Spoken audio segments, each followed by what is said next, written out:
As crianças até 8 anos podem passar com a Rosane para a escolinha, por favor. As crianças até 8 anos. Quero compartilhar com você hoje uma palavra. A presença do Senhor está nesse lugar. E eu peço a sua máxima atenção, em nome de Jesus Cristo. Aleluia. Peço que, se for possível, evite de sair do seu lugar, claro que à medida que possível, para que possa ter o máximo de atenção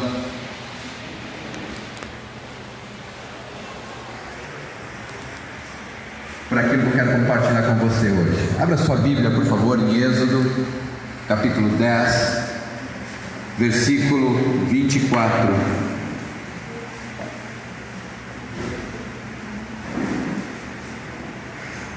Êxodo, capítulo 10, versículo 24.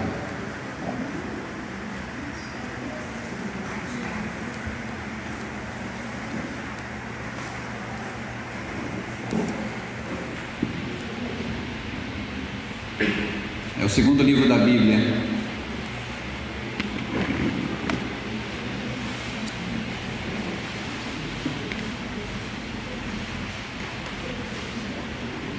Encontraram? Vamos ler então. Diz assim: Então o Faraó chamou a Moisés e lhe disse: Ide, servi ao Senhor, fiquem somente os vossos rebanhos e o vosso gado, e as vossas crianças irão também convosco. Respondeu Moisés: Também tu nos tens de dar em nossas mãos os sacrifícios e holocaustos que ofereçamos ao Senhor nosso Deus.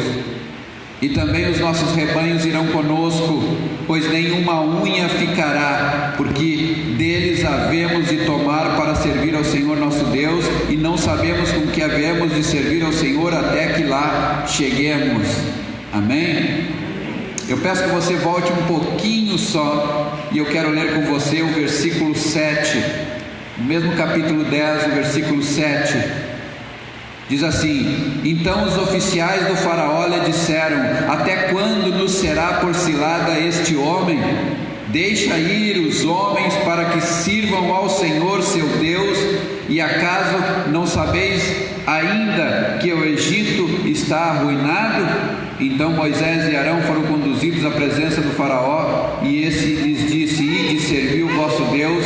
Porém, quais são os que hão de ir? Ele pergunta. Amém? Peço que você preste atenção um instante. Querido, amado do Senhor,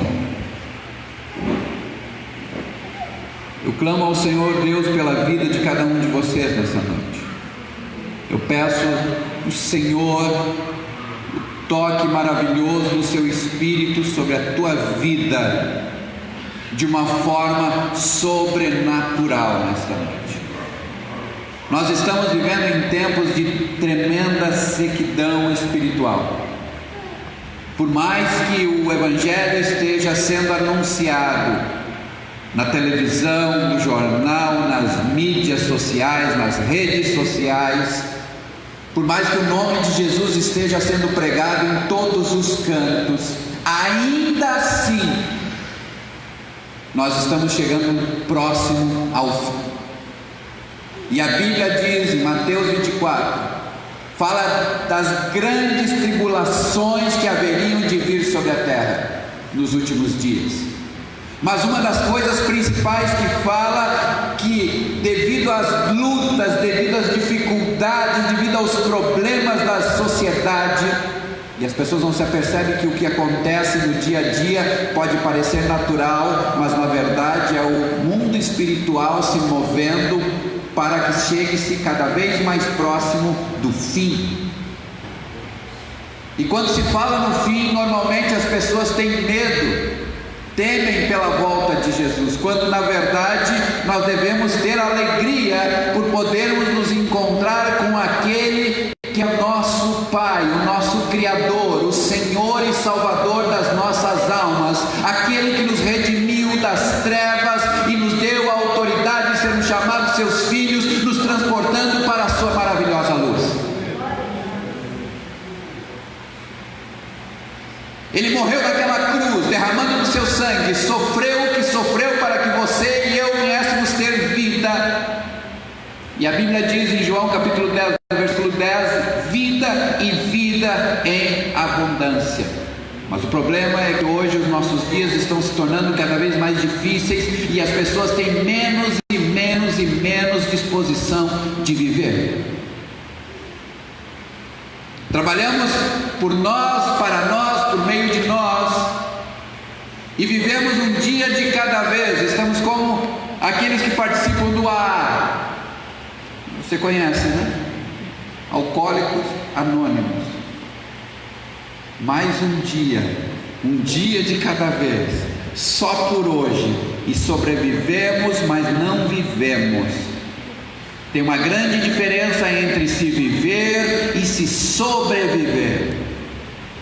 Porque se vive aquele que experimentou a graça do Pai, aquele que sabe o que é estar na presença do Senhor, aquele que sabe que está salvo e tem a alegria do Espírito de Deus no seu coração.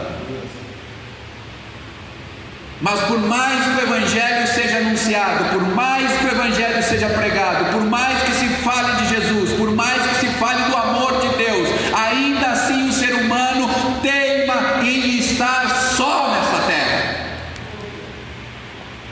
teima em estar longe do Pai, teima em estar longe das promessas que Deus fez. Existe um louvor que diz que as promessas que Deus fez, todas se cumprirão. Passarão os céus e a terra, mas as suas promessas não passarão. Deus fez promessas, Deus tem a sua palavra, e a palavra de Deus diz que Ele não é filho do homem para que minta, muito menos que se engane. O que Ele disse se cumprirá. E Deus deixou na sua palavra inúmeras promessas de transformação, inúmeras promessas de restauração, uma palavra para transformar a vida de todo aquele que nele crê, indiscriminadamente de quem quer que seja. A Bíblia diz que para com Deus não existe acepção de pessoa, quer seja grego, quer seja romano, quer seja branco, negro, pardo, não importa, as promessas são as mesmas. O que nos diferencia então é a capacidade de acreditar no que Deus deixou para nós como herança e nos apossar dessa herança e tomando posse dela. A palavra de Deus diz que o reino de Deus é daqueles que se esforçam e se apoderam dele com extrema violência, não para com os outros. Efésios diz que a nossa luta não é contra a carne ou contra o sangue, mas sim contra os principados e potestades e dominadores do mal. O Senhor nos revestiu de toda a sua autoridade, Ele nos revestiu de todo o seu poder, Ele nos deu a sua palavra como espada da justiça, para que venhamos andar com ela em punho, para desfazer as obras do diabo e não aceitar nada menos do que as promessas que Deus fez. Aí é que está o X da questão. Quantos estamos dispostos realmente a pagar o preço para conquistar o que Deus prometeu? Nessa passagem que eu li para você, Faraó chama Moisés.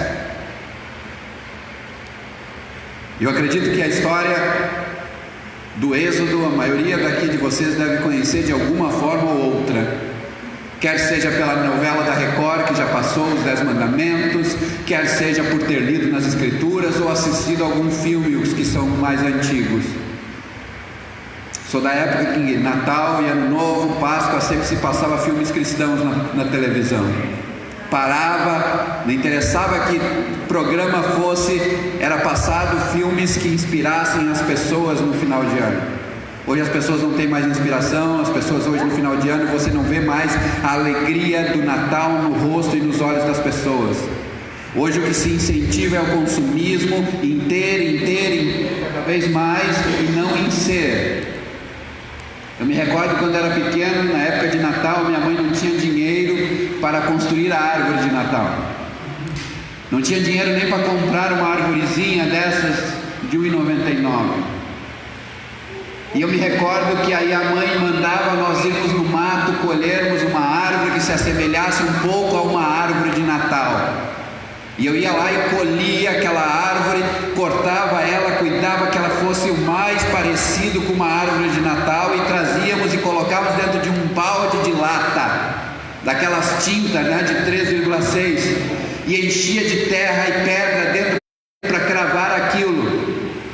E daí com aquilo nós fazíamos, eu cortava bolinhas e pintava as bolinhas, cada uma de uma cor, para botar pendurada. E pegávamos bolinhas de algodão, que era o que se tinha em casa, e fazia então a árvore. E embaixo daquela árvore nós colocávamos então os presentes, que não eram muitos, mas era a nossa árvore. Era a alegria de chegar à meia-noite e saber que você estava abrindo presentes, mas não da forma como se é hoje, não da maneira como se é ensinado hoje. Eu cresci sabendo que o Natal não se resumia em presente. Eu cresci sabendo que o Natal se resume no nosso Senhor e Salvador Jesus Cristo, no valor que Ele pagou por mim naquela cruz. Tanto no Natal como no Ano Novo nós temos por prática orarmos e agradecermos ao Senhor por mais um ano, agradecermos ao Senhor pelas suas misericórdias. Então você vai vendo o quanto o ser humano está se afastando cada vez mais da realidade que Deus deixou para nós. Só que Ele fez promessas. Você entende que Deus fez promessas para você, meu amado? Ele deixou promessas, como um pai que deixa algo para o filho, para que ele possa abrir e ver o presente que ele deixou. Ele deixou o presente, e presentes são promessas. E era tão gostoso que eu sabia que a minha mãe comprava com antecedência o presente de Natal, e eu sabia que a mãe escondia para que nós não víssemos, porque se deixasse os pacotes ali, ia dar algum acidente e ele ia rasgar. Ela sabia o filho que tinha muito desastrado, rasgou, sabe? Então a mãe escondia. E era uma coisa tão gostosa saber que eu tinha algo dentro de casa, guardado, as 7 chaves, que eu não sabia onde estava e nem o que era, mas eu sabia que ali estava reservado para mim, e que era meu, e que já estava endereçado a mim, que não era para minha irmã, que não era para o meu padrasto, que não era para minha mãe, ele era endereçado única e exclusivamente a mim. Aquele presente que lhe tinha sido comprado pela minha mãe, ele tinha o endereço certo, era meu. Mas infelizmente eu tinha que esperar o tempo certo para recebê-lo. Infelizmente, né, para os mais nervosinhos, para os mais curiosos, né, é terrível ter que esperar o tempo determinado das coisas. Mas ao mesmo tempo, se nós entendermos, e depois que nós crescemos e passamos o tempo, nós lembramos com saudosismo daquela expectativa que nós tínhamos de poder abrir aquele presente, muitas vezes até sabendo o que era, porque às vezes a gente descobria onde é que estava. Mas nós fazíamos aquela cara de paisagem, dizer assim, uau, só para ver o rosto feliz da minha mãe, mas eu já sabia o que era. Você entende que quando Moisés chega diante do faraó e disse para ele, nós estamos partindo 400 anos de escravidão. Aquele povo de Israel serviu 400 anos como escravo do povo egípcio, e a Bíblia diz que o clamor deles chegou a Deus. Eu disse o quê? Acho que você pode fazer um pouquinho melhor. O clamor de quem? Oh meu Deus, agora ficou pior.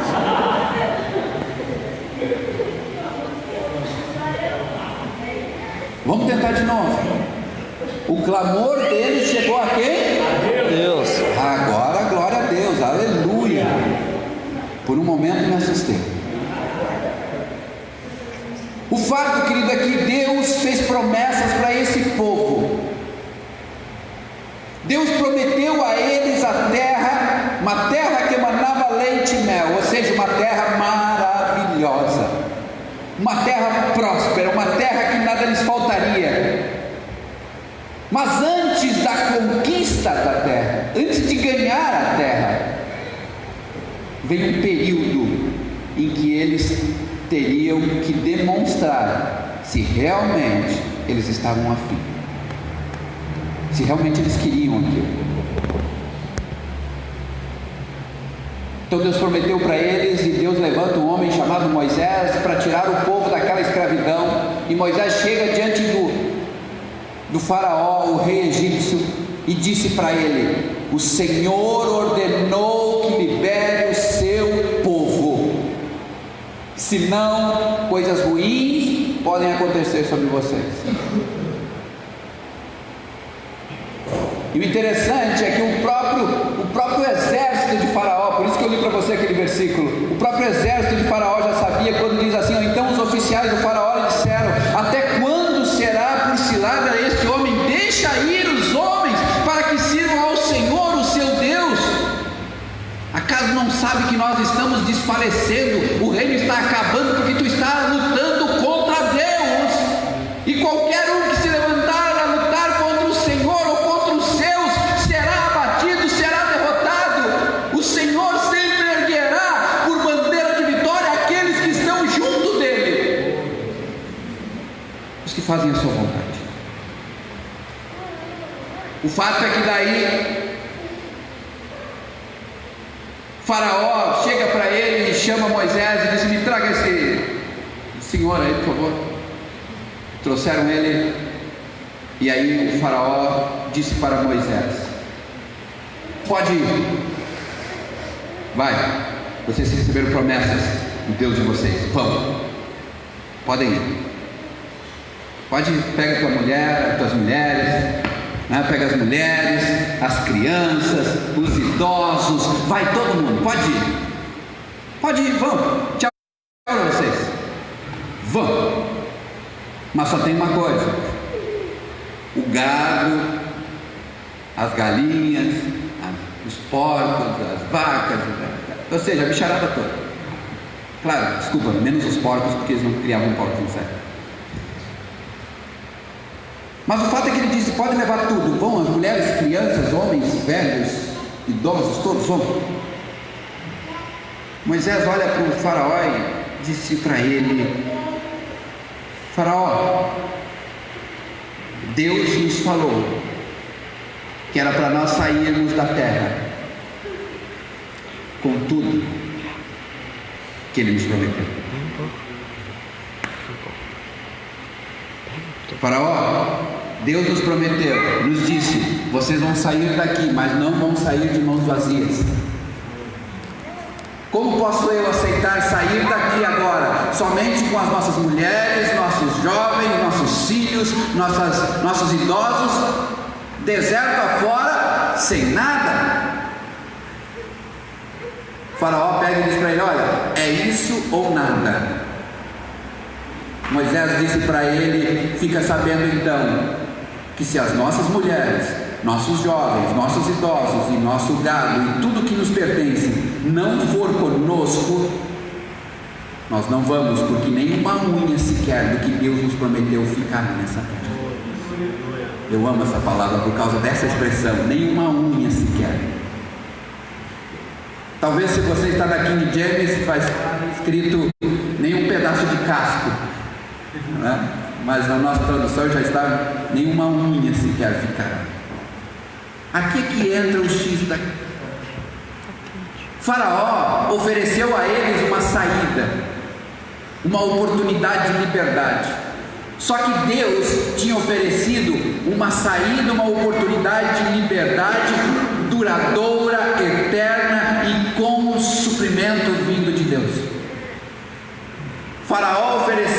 uma liberdade falsa e mentirosa que ocasionaria a morte deles logo adiante, ou então retornarem para bater na porta do faraó. Resumindo, Faraó estava oferecendo a eles migalhas.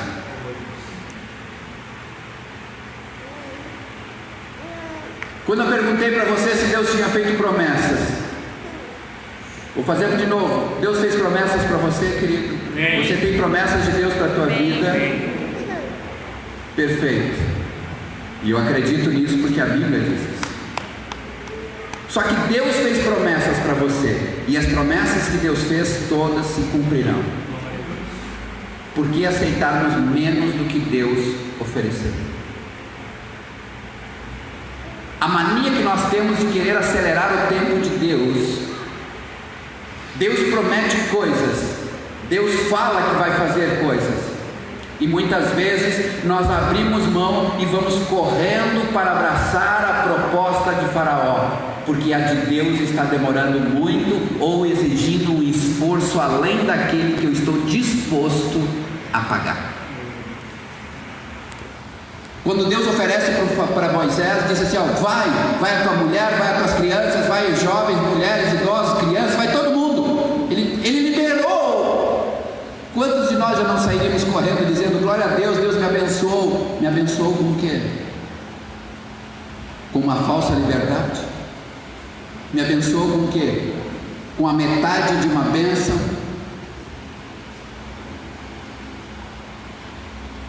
Eu me recordo de algumas passagens bíblicas. Um dia,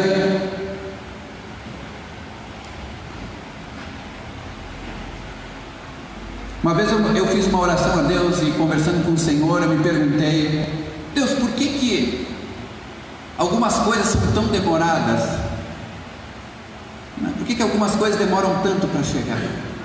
Por que algumas bênçãos parece que não chegam nunca, né? Ou quando vem, parece que vem a prestação. E aí o Senhor me levou numa passagem em que Jesus encontra um cego. Um homem cego de nascença. Jesus o encontra, conversa com ele, e ele estava rodeado de uma multidão. Muitas pessoas seguiam a Jesus, alguns incrédulos, outros acreditavam, outros já tinham recebido milagres, outros duvidavam do milagre, ou seja, aquela celeuma. E aí Jesus pergunta para ele: o que tu queres? Ele diz: Senhor, eu quero ver, eu quero enxergar. E Jesus, sabe o que Jesus faz? Eu achei interessante o que Jesus nesse caso fez. Jesus pega aquele homem pela mão e disse: vamos sair para fora daqui do meio desse povo todo? Aquilo respondeu para mim uma das perguntas, que às vezes, para nós conquistarmos o milagre, nós temos que sair do meio da multidão. Aí Jesus tira ele e leva ele para fora da cidade. Aqui respondeu uma segunda resposta minha, que às vezes nós temos que nos afastar de certos tipos de pessoas, da nossa convivência natural. Sabe por quê? Porque às vezes nos faz mal. Tem pessoas que nunca vão te colocar para cima, elas vão te puxar para baixo, infelizmente. Não que não possam receber de Deus ou ter a sua vida transformada, mas é que naquele momento ela não tem fé nem para ela, nem para ti. E tu vai ter que ter fé dobrada para conseguir sair dessa celeuma. Então por isso que Jesus tira ele do meio da cidade, ou seja, do ambiente que ele estava acostumado a viver. Jesus tira ele para fora da cidade. E fora da cidade, sabe o que Jesus faz? Jesus ora por esse homem, impõe as mãos sobre os seus olhos e ordena que ele volte a ver. O que eu disse que Jesus fez? Oh meu Deus, não me assusta, querido, diga que você está aqui. O que Jesus fez, querido? Ordena que ele volte a ver. Meu Deus, Daí, né? Dá um grito. Colocou a mão nos olhos deles. Ordena que ele pode. Jesus orou por aquele homem, impôs as mãos sobre ele. Sabe o que aconteceu? O homem volta a enxergar parcialmente. Agora aqui é que está o X da questão. Essa passagem ela elucidou para mim uma coisa muito forte. Porque eu estava acostumado a ver Jesus operar milagres. Jesus dizendo para o paralítico: levanta e anda, e o camarada sai correndo. Eu estava acostumado a ver Jesus passando junto a um enterro e ordenando que aquele menino levantasse dos mortos, e o menino levanta dos mortos. Só que naquele dia, naquela ocasião, Jesus faz tudo diferente, e que me esclareceu uma dúvida gigantesca que eu tive sobre mim. Quando Jesus então tira as mãos e diz para o homem cego: abra os olhos e me diga o que vês. Aí ele olha ao longe e diz assim: vejo os homens como árvores. Sabe o que ele estava dizendo? Está tudo meio nublado ainda, não estou enxergando direito. Segunda vez então Jesus impõe as mãos sobre ele e repreende a cegueira e tira-lhe as mãos dali e disse para ele: agora abra os olhos e me diga o que vês. Ele abre os olhos e disse: agora eu vejo perfeitamente.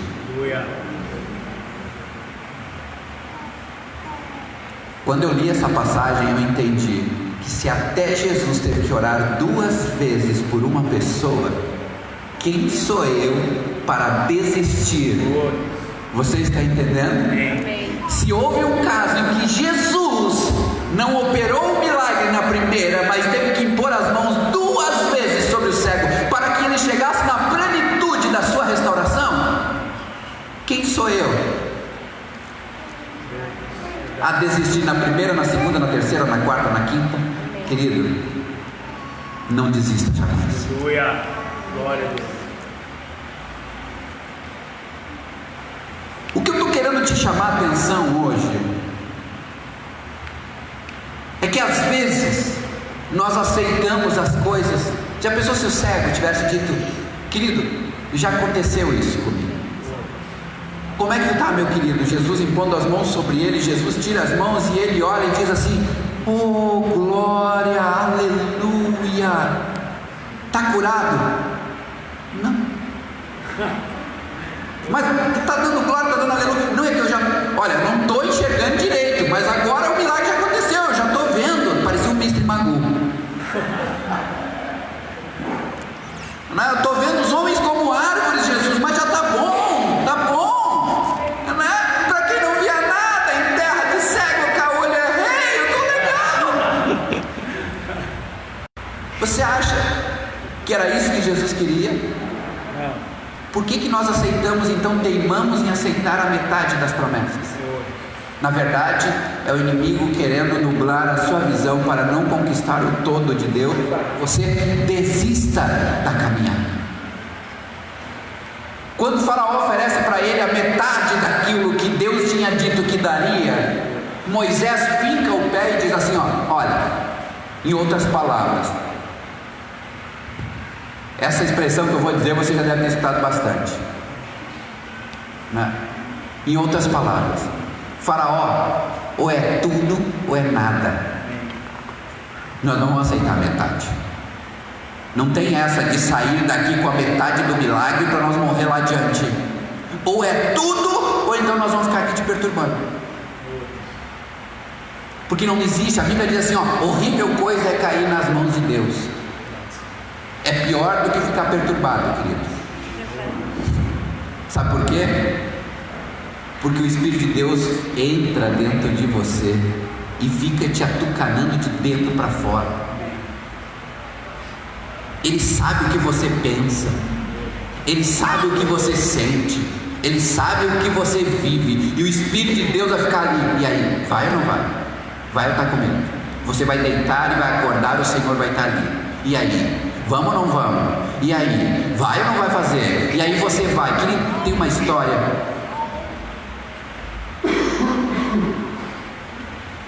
Sabe que Deus usa as coisas mais doidas, né? Um dia, uma pessoa que tinha pregado muito o Evangelho, isso é fato real, tá? Você sabe que eu não mascaro as coisas, né? Amém. Oh, meu Deus do céu, querido, hoje você está devagar. O Evangelho para mim tem que ser vivido, querido. E vivido na sua intensidade. Eu sou muito intenso nas coisas com Deus. Sabe, eu amo o Senhor, Ele me resgatou, Ele me salvou, Ele me fez o que sou. Tá certo que eu ainda não alcancei tudo, né? Mas já estou melhorzinho já do que era ontem. Aleluia. O fato, querido, é que um dia um homem, que foi um pregador, já cansado, sabe? Porque ele queria ganhar almas para Jesus, ele queria ver as pessoas se convertendo, ele queria ver Deus tocando as vidas, ele queria ver os milagres, ele queria, só que as coisas não aconteciam ao tempo que ele queria, e ele começou a se frustrar, e ele entrou numa noia de que Deus não era mais com ele. Isso não aconteceu nunca com você, né? Você nunca duvidou, né? Não, claro que não. Né? Nunca duvidou das promessas de Deus, tipo assim, quando é que vai chegar a minha vez? Todo mundo passa na frente na fila, só eu que não. Não é bom estar no meio do povo de fé. Jesus, querido, agraciado por Deus eu sou, ser pastor de um povo maravilhoso. O fato é que o que acontece? Ele começou a entrar nessas, porque as coisas não aconteciam do jeito que ele queria, e aí ele foi se frustrando, e aí um dia ele disse assim para Deus: sabe, Deus, estou largando, cansado, eu vou abandonar a fé. Você nunca disse isso, né? Não. Obrigado, irmão. Quando já ouviram falar no profeta Jeremias? Tem na Bíblia, você já leu Jeremias? Você já ouviu falar num livrinho chamado, logo depois de Jeremias tem o livro Lamentações de Jeremias? O nome é bem sugestivo, né? Lamentações de Jeremias, você já ouviu? Não precisa abrir, mas eu vou ler aqui rapidinho para você. Deixa eu achar aqui, só para você entender o que eu quero te dizer. Deixa eu ver aqui ó, Jeremias, mas eu quero Lamentações.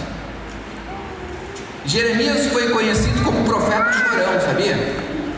Sabe por que chorão, querido? Não é que ele era motivo, é que o cara tomou tanto pau, amarraram ele num pau de arara e castigaram ele por falar a verdade de Deus.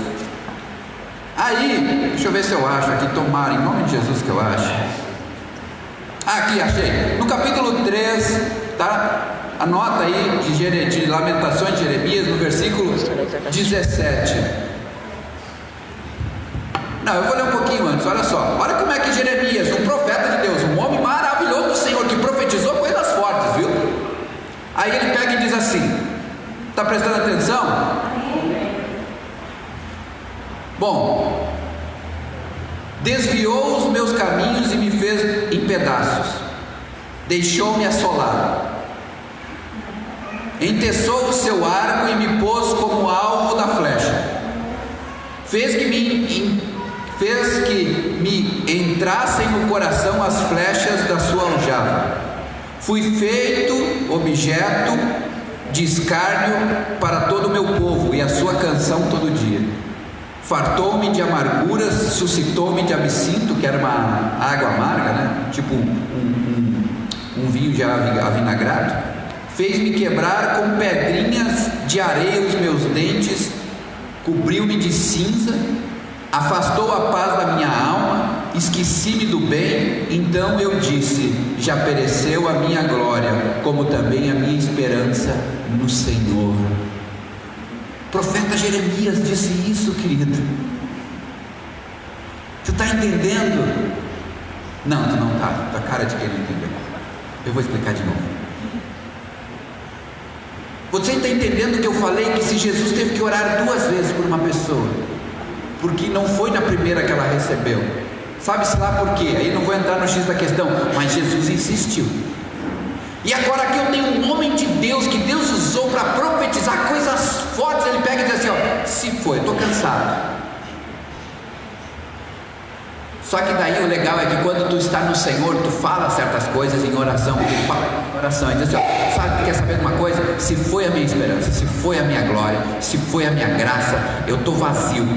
Aí logo depois no versículo seguinte ele diz assim: lembra-te da minha aflição e do meu pranto e do absinto e do veneno, a minha alma continuamente os recorda e se abate dentro de mim. Quero trazer à memória o que pode dar esperança. As misericórdias do Senhor são as causas de não sermos consumidos, porque as suas misericórdias não têm fim. Em outras palavras, ele diz, estou largando. Daqui a pouco ele para e pensa, vou para onde?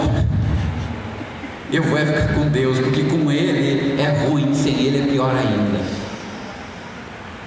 Querido, então aí esse homem que eu falei, que estava, pensou que eu tinha esquecido da história, né? Aí esse homem que estava ministrou e nada acontecia. Um dia ele pega e diz assim, eu estou largando. Sabe uma coisa? Ninguém me ouve, ninguém aceita Jesus, as pessoas não mudam, minha família não muda, nada acontece, estou largando. Aí ele sai a caminhar pela rua, isso eu acho que, se eu não me engano, foi no Rio de Janeiro. Ele sai a caminhar pela rua e aí ele olha como é que é que tem hoje lá, aquelas, como é que é, baile funk, né? Aí ele olha um baile funk e diz assim, ó, eu vou entrar nesse negócio, eu vou entrar, Deus já me abandonou, eu larguei tudo de mão, quer saber de uma coisa, eu vou, saiu e entrou, aquele monte de gente, e ele senta, para no bar, ora, com o coração ardendo, sabe, dizendo, brigando com ele mesmo, eu vou me atirar nas cordas, pensando consigo, Deus me abandonou. E aí ele olha e viu ao longe uma menina, aí ele olhou, aquilo chamou a atenção dele, ele ficou olhando, e a menina olhou para ele e arregalou os olhos e abriu um sorriso, e ele olhou e ficou olhando para o lado, tipo eu, né? E fica ali apavorado, pensando, poxa vida, não sei, é o diabo que já está querendo me afundar, mas eu vou, não vou. E aí é o seguinte, querido, quando ela chega do lado dele, dá um abraço nele e começa a chorar, e disse, pastor, eu não sabia quanto Deus me amava a ponto de mandar o Senhor aqui me buscar.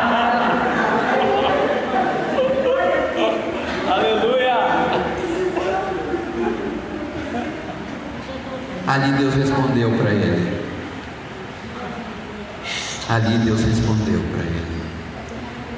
De que mesmo quando nós imaginamos que estamos sozinhos, Ele nunca nos abandona. Como eu disse para você, eu não faço máscaras, eu mostro a realidade do ser humano. E Deus nunca nos abandona. A questão toda é que às vezes nós brigamos conosco mesmo, porque achamos que está demorando demais as promessas que Deus fez. Mas as promessas que Deus fez todas se cumprirão se nós esperarmos.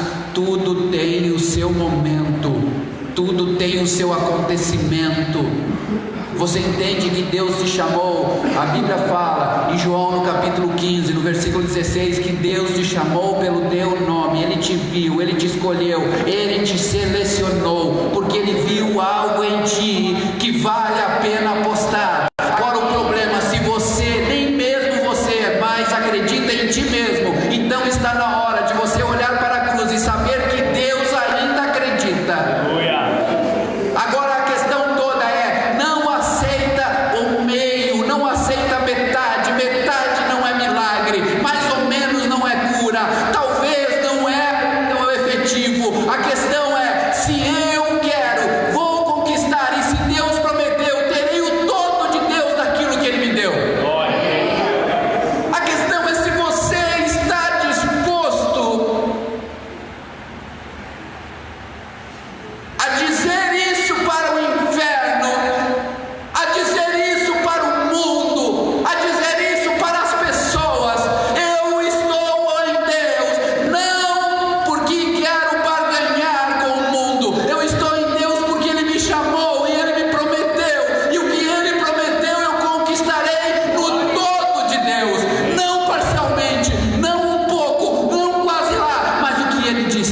celebrar.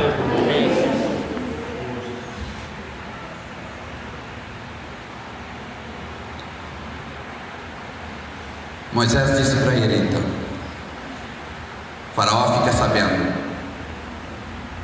que nós não vamos,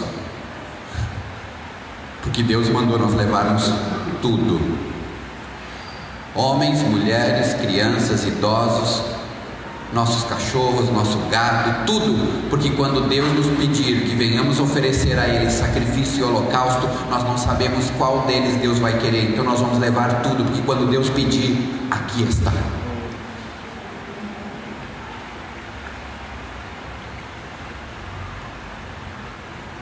Eis a diferença entre o que serve e o que não serve, porque quem serve dá o todo de Deus, e quem não serve tenta barganhar o mais ou menos, ou qualquer coisa, porque não quer realmente pagar o preço por aquilo que Deus falou. E todas as vezes que nós tentamos dar uma ajudinha para Deus, nós sempre damos com os burros na água. Nós sempre vamos dar com os burros na água, querido. Deus fez uma promessa para Abraão e Sara, disse: eu vou te dar um filho já na tua velhice. O que Sara fala para Abraão? Toma minha serva e faz um filho nela, para que a promessa de Deus se cumpra. Errado! Deus prometeu que seria deles na velhice, não tenta atalhar.